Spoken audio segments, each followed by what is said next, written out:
Oh no.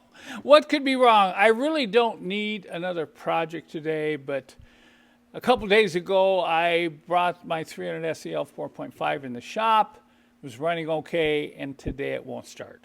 Now, maybe if I cross my fingers, it will. But one thing it will not do, it will not start. Do not sit there and crank and crank and crank and crank and crank until you burn up your starter, because if these engines won't start quickly, there's a problem and you need to find the problem. Let's see if it'll start.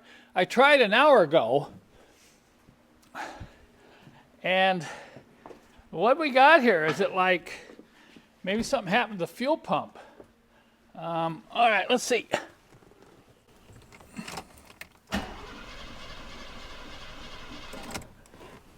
When you hear that, not even a pop, don't kid yourself. It's not going to start. So, all right, I got to do some troubleshooting here. We've got to have three things for this engine to fire. We've got to have fuel, we've got to have spark, and we've got to have compression. And compression at the right time. Okay, I need to emphasize it has to be at the right time. So what I found with this is the first thing you want to do, and the easiest thing, is just check for spark. Just last week I was at a boat parade and the boat quit. And it quit dead. It would just like bang, it quit dead. And I'm going to show you a new tool I've designed today that I wish I would have had with me when the boat quit. Because I'm sitting here going, well, I don't have a lot of tools, and why is this thing just quit in the middle of the lake? Well, I think you're going to like this tool, because I think it's something, if you own any of these older gasoline Mercedes-Benzes, you should just put this in the trunk and leave it there. There are a number of different ways to test for spark on a gas engine. I did mention simple, and that's what I'm after here, something simple that you can basically leave in your car. If you have a problem on the road, you can use it to find out very quickly whether you have an ignition problem.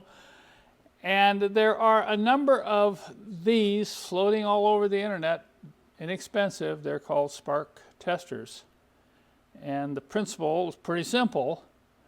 You plug this end into the plug, and you plug this end into the ignition wire, and you crank the engine over. And if you have spark, this light bulb in here will light up. I think I've had one of these sitting here in the toolbox in my shop for the last 15 years. And I realize it doesn't really work with Mercedes-Benz, because look at the tip.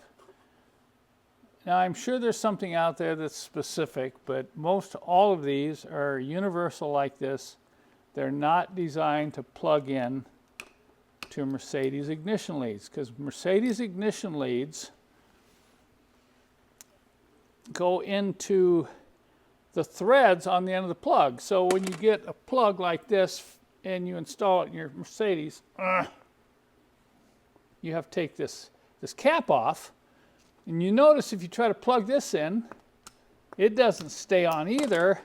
And of course, this just falls out. So you're going to have to hang on to this, and get another person, turn the engine over, and hope you don't shock yourself.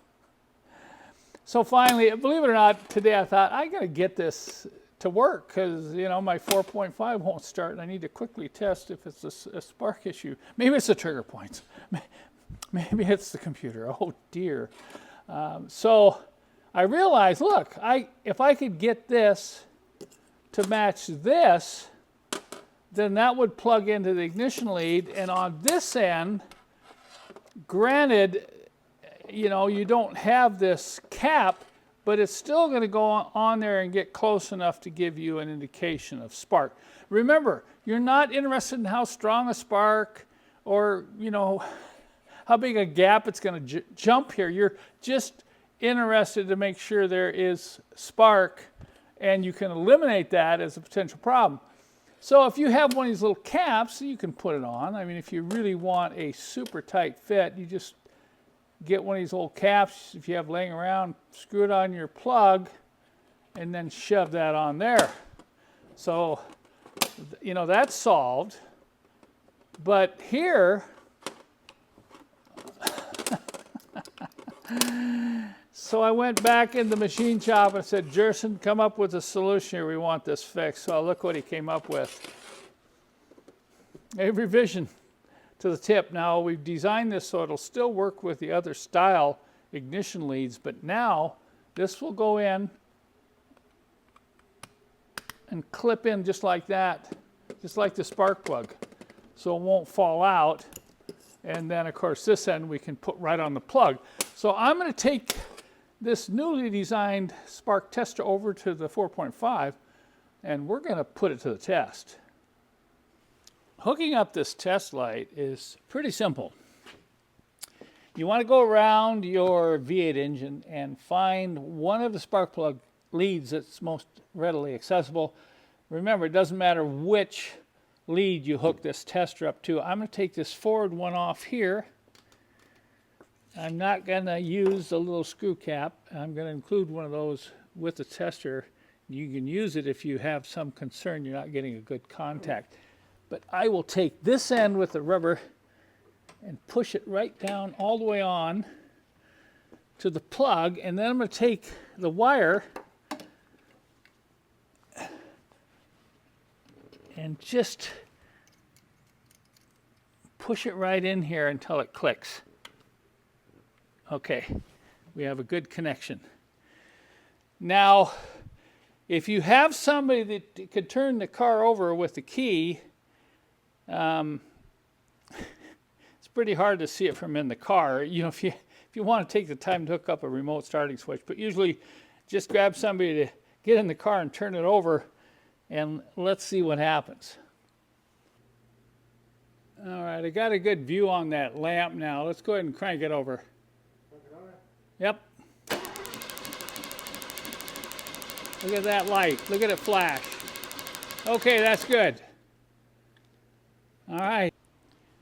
You can see that is a pretty quick and easy test for spark.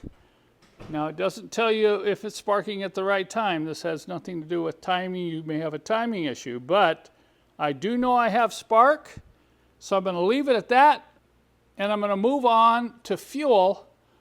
And for most of these fuel-injected engines, the first thing I do is make sure the fuel pump is running and sending fuel up to the engine. Now, I'm not going to go over any more troubleshooting on this engine because my sole purpose here was to show you how to use this simple spark tester.